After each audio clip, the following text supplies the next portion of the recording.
Welcome to your deep dive. Today, we're tackling the placebo effect. And wow, you really didn't hold back on the source material this time. We've got Dr. Joe Dispenza's book, You Are the Placebo, hmm a whole bunch of research articles. It's Yeah. going to be amazing. We're going to explore how deeply our thoughts can influence our reality. Absolutely. We're going way beyond sugar pills here. Yeah, Get ready to explore how belief, perception, and even quantum physics might be playing a role in healing and transformation. Dispenza opens with some truly mind-boggling stories, Right. like the man cured of cancer by a drug that turned out to be completely ineffective. It's incredible. Yeah. Yeah, And then there's that case of the fake knee surgery that actually healed someone. I know. It makes you wonder, what's really going on here? I know. It really does. What is happening? Well, these cases point to a powerful truth. Our expectations can have a bigger impact on our bodies than we often realize. Yeah. Sometimes even more than the actual treatments themselves. And the fascinating part is this isn't just wishful thinking. We're talking about observable biological changes. Okay, so walk me through this a little. Yeah. One of the most striking examples Dispenza highlights is Mr. Wright and his battle with lymphoma. Right. What happened there? So Mr. Wright, his story is a classic example of the placebo effect in action. You see, his tumors were incredibly aggressive, and conventional treatments just weren't working. Oh, wow. Then he was given crebiosin, this was a new drug at the time, and he truly believed this was going to be his miracle cure. Right. And amazingly, his tumors, they began to shrink drastically. It sounds like a medical miracle. Yeah. But there's a twist, right? It is. Crebiosin turned out to be essentially a placebo. It had no real medicinal properties. Oh, wow. And the moment Mr. Wright learned this, his tumors, they started growing again. His belief had triggered a genuine healing response, but when that belief was shattered, the effect, it vanished. So it really does seem like it was the power of Mr. Wright's belief, not anything in the drug itself, that caused his initial remission. If that's true, then what are the implications of that? Well, I mean, you think about it. Mm, Mr. Wright's case is a powerful demonstration of the mind's incredible power to influence biological processes, right. even ones as complex as cancer. It raises a lot of questions about the role of belief and expectation in every medical treatment we undergo. Yeah, wow. Okay, that's pretty profound. But if positive belief can have this kind of healing power, I mean, is it possible that our negative thoughts could actually make us sick? Unfortunately, yes. That's what's known as the nocebo effect, Hmm. the dark side of the placebo effect. And Dispenza delves into this phenomenon as well, Yeah. and the examples are just as startling. I mean, he talks about that graduate student, Fred Mason, who accidentally took what he thought was a massive overdose of antidepressants. Right. Fred experienced these severe symptoms, like dangerously low blood pressure, Yeah. all consistent with an actual overdose. But here's the thing. The pills were placebos. There was no active ingredient. His belief that he had overdosed created a very real physical reaction in his body. I mean, that's incredibly disturbing, but also fascinating. It was only when researchers told him that he had actually taken placebos that his symptoms just disappeared. Exactly. It was his negative expectation, his fear, that was having such a tangible effect on his body. Hmm. This story really underscores the need to be so mindful of our inner dialogue. Right. The stories we tell ourselves, because they have so much power over our well-being. It's like we're walking this tightrope Yeah, between the power of belief for good and then the potential harm of negative expectations. But Dispenza doesn't just stop at modern medicine, does he? He digs into historical examples of this mind-body connection as well. oh, absolutely. He explores practices like snake handling in Appalachia Mm-hmm. and firewalking rituals, Right. in various cultures.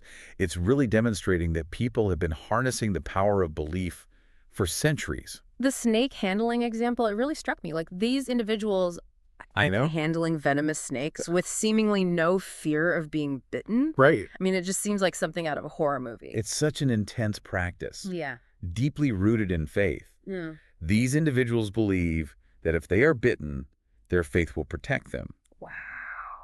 And surprisingly often, they seem immune to the venom. It's incredible. Hmm. So that suggests that the power of belief may be able to override even deeply ingrained biological processes like a venomous snake bite. But how much control do we actually have over biology? I mean, aren't our genes our ultimate blueprint for our health? That's where epigenetics comes into play. Okay. Dispenza dives into this groundbreaking field that challenges the deterministic view of genetics, Okay. suggesting our genes aren't fixed, but rather influenced by our environment and experiences. So it's not all preordained. Not at all. Okay. We have more agency than we think. We do. Yeah. Yeah. Lifestyle choices, thoughts, beliefs, all of these can influence which genes are turned on or off. We have more power to impact our health than we realize. One of the most compelling examples he cites is that study on men with prostate cancer, where they actually changed their gene expression through lifestyle changes alone. Yes. This was a study by Dr. Dean Ornish Okay. and showed that in just 3 months, these men were able to alter their genetic activity. They upregulated genes associated with tumor suppression, Wow. and they downregulated genes linked to tumor growth, Wow. all through changes in diet and lifestyle. Wait, so they were able to change the way their genes were functioning in a matter of months? Yeah? Simply by altering their habits. Isn't that amazing? That's incredible. But if we can truly influence our biology with our thoughts and beliefs, then what role does stress play in all of this? Well, Dispenza dives deep into the impact of stress. He highlights how chronic stress, whether it's physical, chemical, or emotional, triggers this cascade of negative effects in the body. He talks about getting stuck in that fight or flight mode, Yeah. which I think we can all relate to in today's world. Absolutely. When we're constantly stressed, our bodies are in this state of high alert, pumping out stress hormones like cortisol. Right. And over time, this chronic stress weakens our immune system, and it increases our susceptibility to disease. So as you're listening to this, Yeah. take a moment and just consider your own stress levels. Yeah. Are you constantly feeling overwhelmed, anxious? Because that could be having a very real impact on your health. Absolutely. It really can. And it all goes back to that mind-body connection we've been talking about. But Dispenza doesn't just leave us hanging with all this stress talk, does he? He offers solutions. Oh, absolutely. It's not all doom and gloom. Yeah. He shows us that just as we can unknowingly create negative change through stress and negative thought patterns, we can also consciously use our minds to create positive change. Okay, absolutely. So one of the techniques he explores is mental rehearsal, Yeah. which athletes and performers often use. And he suggests we can rewire our brains for success in the same way. Exactly. He explains how visualizing a desired outcome can literally create new neural pathways in the brain. Okay. If we make the thought feel real, the body can start responding as if it's already happening. So I've heard about professional athletes like Aaron Rodgers visualizing plays before executing them on the field. And Is that what we're talking about? Yes, absolutely. Yeah. And Jim Carrey famously wrote himself a $10 million check for acting services rendered years before he actually achieved stardom. That's like they were programming their realities. Wow, it sounds like they were using the power of their minds to shape their future. They were. But this brings up the question, how does all of this connect to the bigger picture? Where does quantum physics fit into all of this? That's where things get really interesting. Dispenza delves into the realm of quantum physics, Okay. suggesting that reality is far more fluid and less solid than we might think. He talks about the idea that matter is actually energy and that our observation can influence reality. But to be honest, that's where I start to get a little lost. I Can understand. you break that down for me a little? Sure.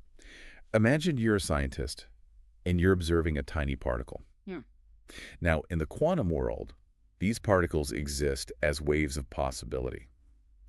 But the act of observing them, focusing your attention on them, causes those waves to collapse into a specific state, Okay. like a particle. So we're influencing reality simply by observing it, just by looking at it. On a subatomic level, yes. Wow. Our attention, our intention, might actually play a role in shaping the world around us. That's mind-blowing. It is. But it starts to make sense when you consider Dispenza's case studies. Yeah. Like the incredible story of Lori, the woman with brittle bone disease. Can you tell me more about her? Oh, Lori's story is absolutely remarkable. She had suffered from brittle bone disease her entire life, Right. enduring countless fractures. Oh, wow.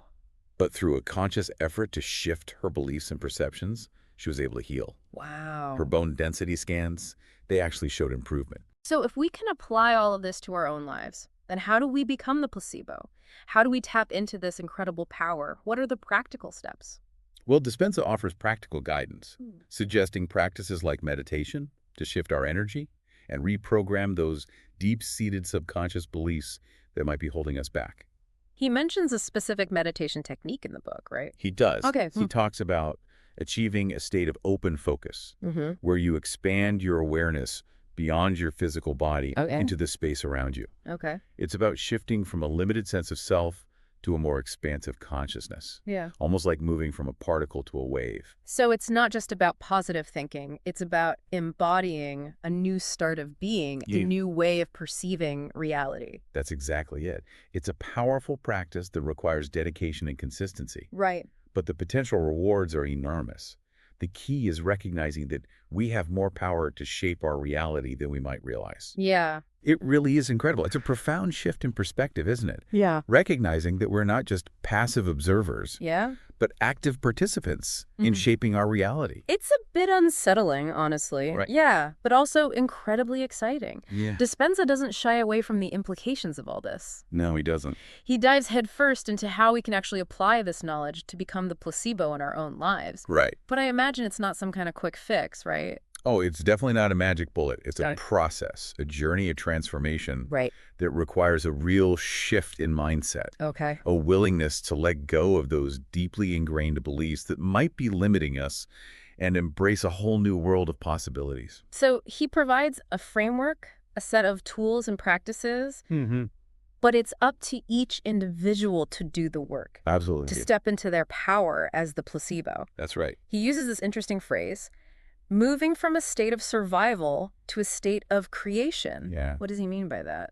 When we're stuck in survival mode, our energy is focused on protecting ourselves from perceived threats, whether they're real or imagined. It's a state of constant stress and fear where we're just reacting to life instead of consciously creating it. Okay.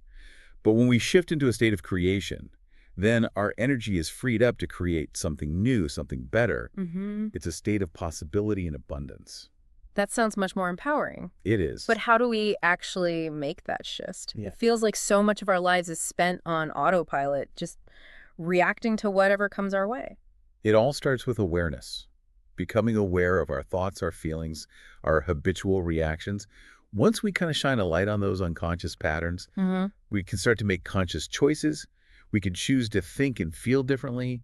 We can choose to respond rather than just react. So it's about taking control of our inner world, like our thoughts and emotions, and then that ripples outward to impact our outer world. Exactly.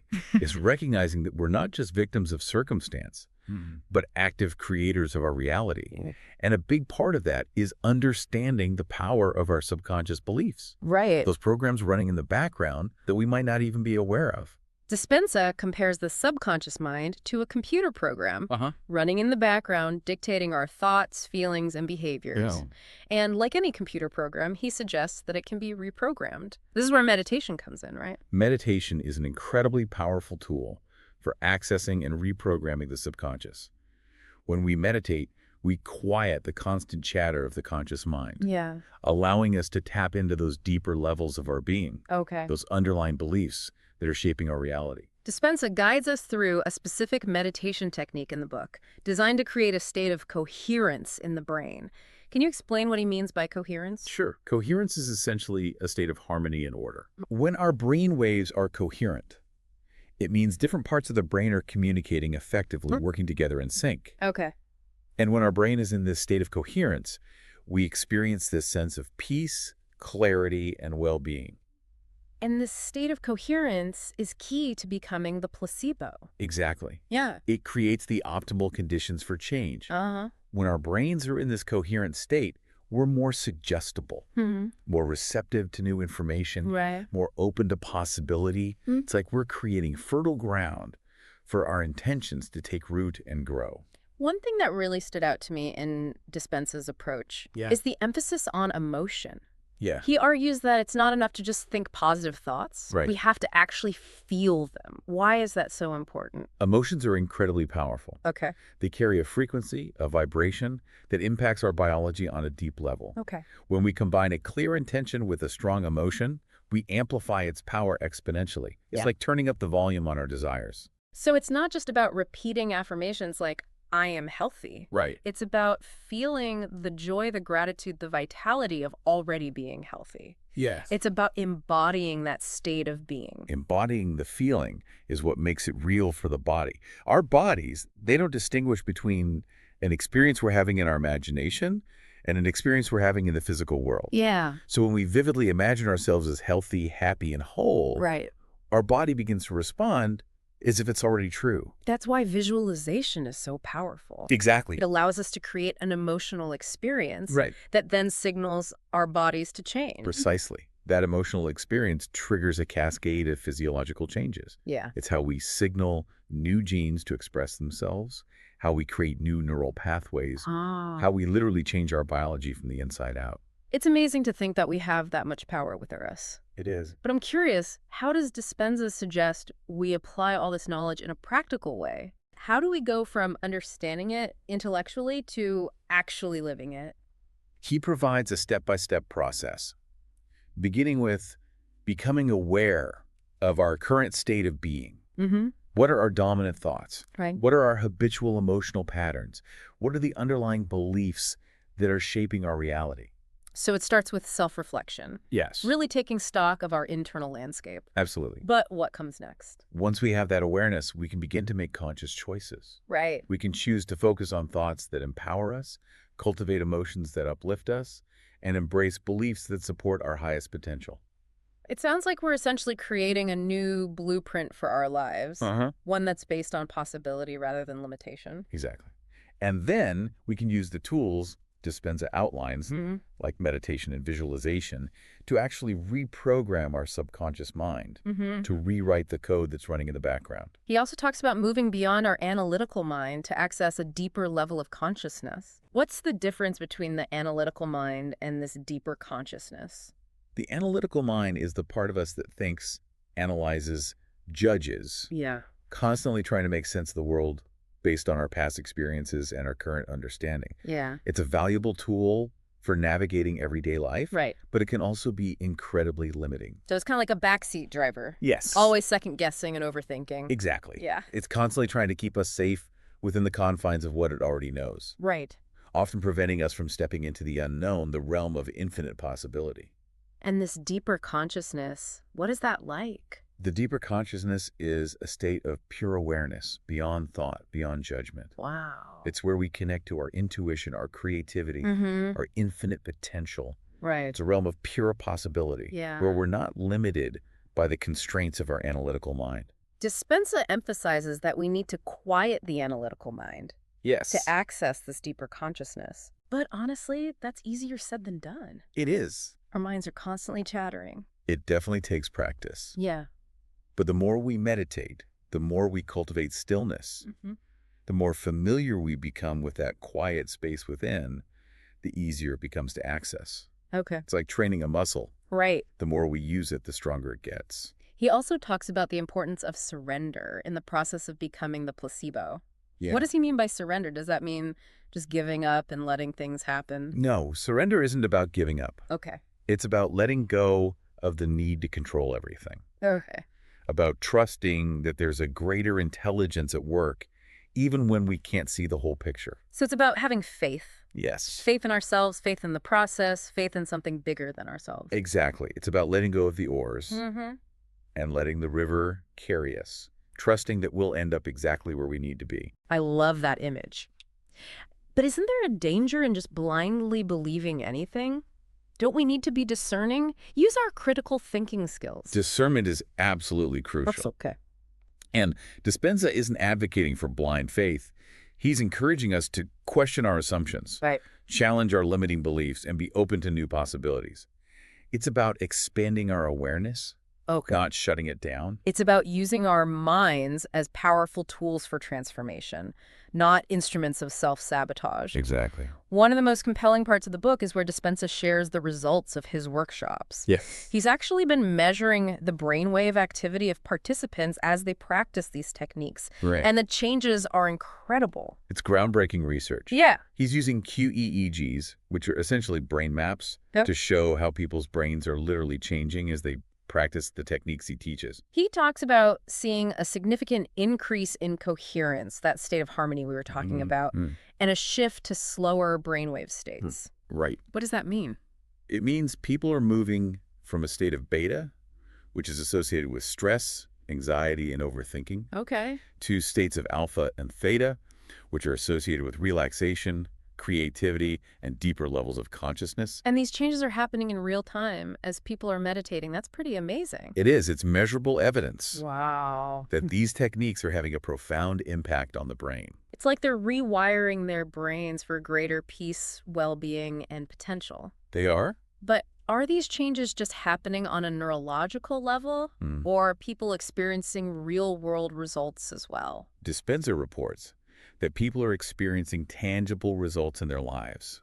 Spontaneous remissions, Wow. improvements in chronic conditions, even shifts in personality and behavior. That's incredible. It is. Gives me chills just thinking about it. These stories are powerful reminders that we're capable of so much more than we often believe. Right. They invite us to step outside the limitations of our current understanding and embrace a new paradigm of what's possible. But this work isn't just about individual healing, is it? Dispenza also talks about the collective impact of all of this. The idea that our individual transformation can contribute to a larger shift in consciousness. Yes. He introduces this concept of emergence. Okay. The idea that when enough individuals change, the whole system shifts. Yeah. It's like a critical mass of consciousness, creating a ripple effect that transforms the world around us. So it's not just about healing ourselves, it's about healing the world. It's about recognizing that we're all interconnected We are. and that our individual transformation contributes to the collective evolution of humanity. Absolutely. It's a powerful message of hope and possibility. It is. It reminds us that we're not just victims of circumstance, but co-creators of our reality. And together, we have the power to create a world that reflects our highest potential. It's very powerful. You know, as we're exploring all of this, one thing that really strikes me is Dispenza's emphasis on personal responsibility. He's not suggesting we can just sit back, cross our fingers, Right. and wish for things to get better. No. There's real work involved here. Absolutely. He's very clear that this is an active process requiring effort, commitment, and a willingness to change. It's about recognizing that we have the power to shape our reality. Right. But that power comes with responsibility. He talks about breaking free from the habit of being ourselves. Yeah. What does he mean by that? He's referring to those unconscious patterns of thought, feeling, and behavior Right. that keep us stuck in the same loops. It's like we're on autopilot reacting to life instead of consciously creating it. And to become the placebo, to tap into our full potential, we need to break free from that autopilot. Exactly. Yeah. We need to become aware of those patterns, those habits of mind, Okay. and make a conscious choice to change them. It's about stepping out of our comfort zones and into a new way of being. He offers practical tools for doing that, like the meditation we discussed, Right. but also visualization and mental rehearsal. Yeah. How do those fit into this process of change?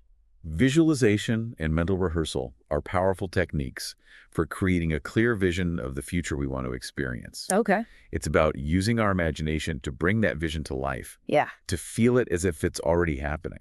He talks about making the thought feel real, so the body starts to respond as if it's already happening. Yes. Like we're living in that desired reality, Right. even if it hasn't manifested yet in the physical world. Precisely. It's about embodying the feeling of the wish fulfilled.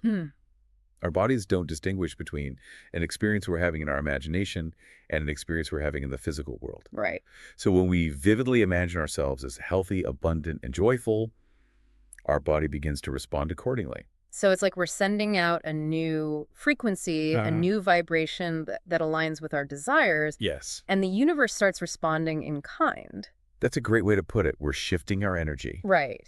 And energy attracts like energy. Yeah. We become magnets for the experiences that match our internal state. This reminds me of the saying, be the change you want to see in the world. It all starts with changing ourselves. Absolutely. It all starts with our inner world, with our thoughts, beliefs, and emotions. When we change ourselves, we change the world around us. And Dispenza takes this even further, He does. suggesting that our individual transformation can have a ripple effect that extends far beyond our own lives. Yes. He talks about this concept of emergence, the idea that when enough individuals make a shift in consciousness, the whole system begins to change. It's like a critical mass of awareness, creating a ripple effect that transforms the world around us. So it's not just about healing ourselves, it's about healing the world. Exactly. It's about recognizing that we're all interconnected and that our choices, our internal state, can have a profound impact on the collective. It's a beautiful and empowering message. It is. It reminds us that we're not just passive bystanders in this grand play of life, but active participants who have the power to shape the reality we all experience. So after this deep dive into Dispenza's work, Yeah. Where does this leave us? What's the next step for our listeners who are feeling inspired to explore these ideas further? I think the most important thing is to take this knowledge and apply it. Okay. Don't just let it be an intellectual exercise. Explore. See what happens when you start to consciously use your mind to shape your reality. He provides a roadmap, a set of practices and principles. But ultimately, it's up to each of us to chart our own course, to discover what works best for us to become the placebo in our own unique way. It's an adventure. And like any adventure, it requires courage, curiosity, and a willingness to step outside our comfort zones. Right. But the rewards are immeasurable. And who knows what we might discover along the way. Exactly. Maybe we'll even surprise ourselves with what we're capable of achieving. That's the beauty of it. We're all capable of so much more than we often believe. And when we tap into that power, when we embrace our role as conscious creators, we unlock a world of infinite possibility. Well, I think that's the perfect note to end on. It's been a fascinating journey exploring the mind-bending world of the placebo effect and the power we all have to become the placebo in our own lives. It's been a true pleasure sharing this exploration with you. If this deep dive has sparked your curiosity, we encourage you to continue your own exploration. Pick up Dispenza's book, You Are the Placebo. Delve into the research and, most importantly, experiment with the techniques he outlines. Remember, you are the placebo. You have the power to heal, to transform, and to create a reality that reflects your highest potential. Until next time, keep diving deep and keep exploring the infinite possibilities that lie within you.